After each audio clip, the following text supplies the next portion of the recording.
Bafowethu uthi uphila ngenxa kaKing Bhaka owayefuna ukudutshulwa zinyanga zimakhela uZungu. Sikhuluma ngoThabane Hlatshwayo odume kakhulu ku TikTok. Ugeqa Magula ekhuluma ngoKing Bhaka Nzama eveza okujulile abantu abaningi abangakwazi. Nanti udaba ngicela ulalele khona la kwesiqiniseko SA Media. uKing Bhaka uyena umuntu wanikela ngeaddress yakhe mayibuzwa zinkaba bathi bobatshela ukuthi use 44 Rocky Ridge.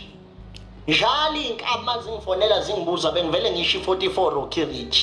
Zinkante zonke zithi mafika siyabona hayibo kaKing Bhaka zijike ebale. Ingakho uKing Bhaka eze wasebenza ngokukhulu kuyikhandla ukuthi ngisho nayo yonke imoya abazalwana abazange bengiguqele phansi bengithandazele bengicelela uviyeleka abazange.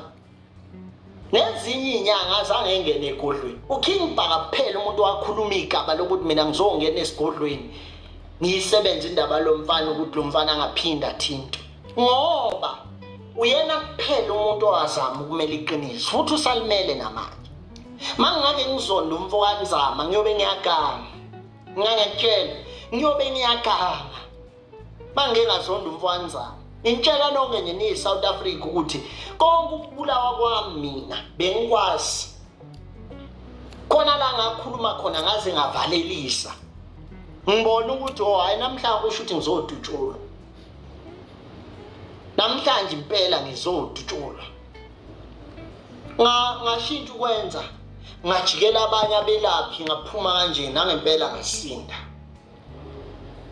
kwayona information leyo ukuthi ulokhunju unkosikazi wami uyi-ampute yakhishwa uMabalengwe ngoba eyithathe kumuntu owayi-closest sister yami eyitshontshe khona leyo information wayikhipha wayigcwalisa i-social media ngathuka ngayo ngqo washo ukuthi hayi mina nomfazi hayi sikhululekile nje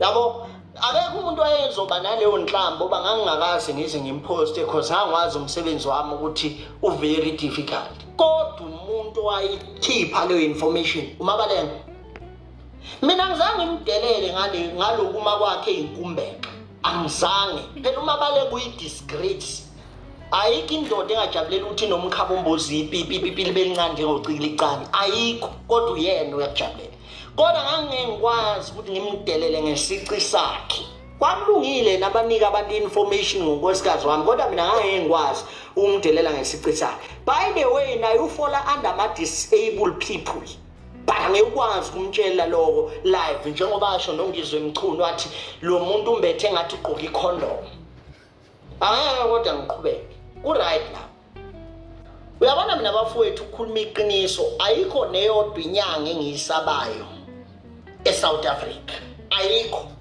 neyodwa hayi ngamaqhuba spiritual ayikho neyodwa yokwazi ukungithinta ingakho zonke lezi inyanga even nangalenkathi ikhokhela ushiya abantu zafike zaconfessa zathi shiya abantu uyabona lo muntu sesimzamile ngomuthi sahluleka sonke ingakho lo muntu manje fanele ukungcona dutshulwe zakhalela zona kushiya abantu kunayo irecord ngandlalela South Africa manifuna ukizwa sengayidlala manje irecord obiyinsuku sezahamba